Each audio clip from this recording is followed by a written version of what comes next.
British Columbia Institute of Technology acknowledges that our campuses are located on the unceded traditional territories of the Coast Salish nations of Musqueam, Squamish, and Tsleil-Waututh.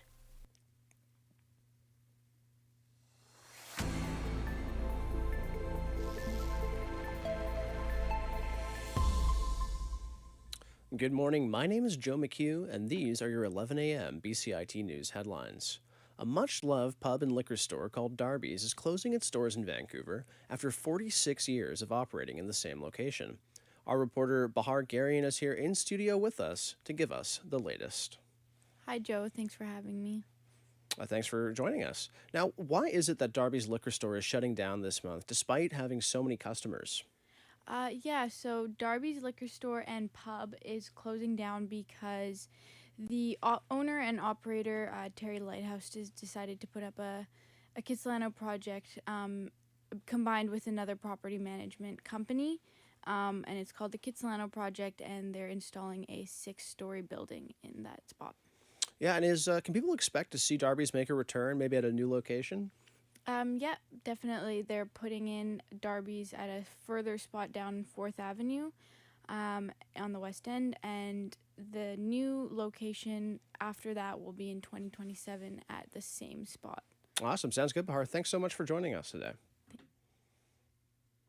Moving on to news here, Prime Minister Mark Carney is rejecting a call from Ontario Premier Doug Ford to hit back at the U.S. with retaliatory tariffs. Carney says Ottawa is engaged in deep and intensive discussions with the U.S. on its steel and aluminum tariffs, adding he will brief Ford today on how trade talks are progressing. The deals the Americans have signed with everyone else has tariffs on the core of the trade and then higher tariffs on the strategic sectors. So we're starting from this stronger position.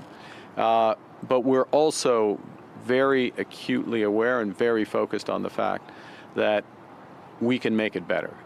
And so we will do everything we can to make it better.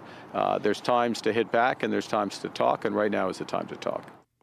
Dominic LeBlanc, the federal minister responsible for Canada-U.S. trade, is in Washington this week to continue sector-specific trade talks with senior U.S. officials. Now, Senate Democrats are rejecting for the 10th time a stopgap spending bill that would reopen the U.S. federal government. They're insisting they won't back away from demands that Congress take up health care benefits. The repetition of votes on the funding bill has become a daily drumbeat in Congress. It underscores how intractable the situation has become, as the vote has at times been the only item on the agenda for the Senate floor. House Republicans have left Washington altogether. The impasse has lasted over 2 weeks, leaving hundreds of thousands of federal workers furloughed, even more without a guaranteed payday, and Congress essentially paralyzed. President Donald Trump has announced plans to meet with Russia's Vladimir Putin to discuss ending the war in Ukraine. The meeting is set to take place in Budapest, Hungary, though a date hasn't yet been confirmed. Trump shared on social media he believes a Thursday phone call with Putin made significant progress. Secretary of State Marco Rubio will hold an initial meeting with Russian representatives next week. Trump is also considering selling long-range Tomahawk missiles to Ukraine, in spite of Vladimir Putin's warnings. The Republican president sits down with Ukrainian President Volodymyr Zelensky on Friday at the White House. Now, over to the Middle East, where AP correspondent Karen Shamas is reporting on a doctor from Gaza who's been detained by Israel for over 10 months without charge. An Israeli court has extended the detention of Dr. Hossam Abu Safia, a well-known hospital director from Gaza. His lawyers and family said on Thursday. Abu Safia helped Kamal Adwan Hospital survive an Israeli military siege that lasted 85 days. The doctor documented the ordeal on social media, becoming the face of the struggle to keep treating patients under Israeli siege and bombardment. He has been held without charge by Israel for nearly 10 months since his December 2024 arrest. His family and human rights organizations said they had been notified that he would not be released as part of this week's exchange. Physicians for Human Rights Israel noted that 17 other Palestinian doctors were detained in Israel without charge. There was no comment from Israeli authorities. I'm Karen Shamas. Now just for a look at your weather, the daily high today is going to be 13 degrees and the sunshine's expected to last through the morning hours, though you're going to see kind of a mix of sun and cloud coming in just in the next hour or so. The temperature should stay roughly the same tomorrow, holding kind of firm at 13, but you can expect some rain in the morning hours, which will again move to a mix of sun and cloud in the afternoon.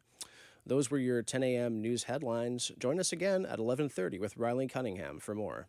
This is Joe McHugh reporting here for BCIT News.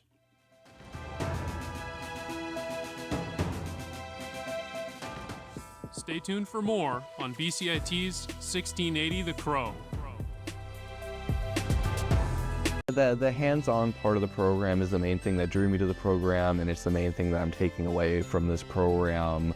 There's no experience like just being able to go out and practice and do the work, and been able to do that both here in the newsroom, out on the internships, multiple internships that I've been able to go on, and I think it'll serve me very well.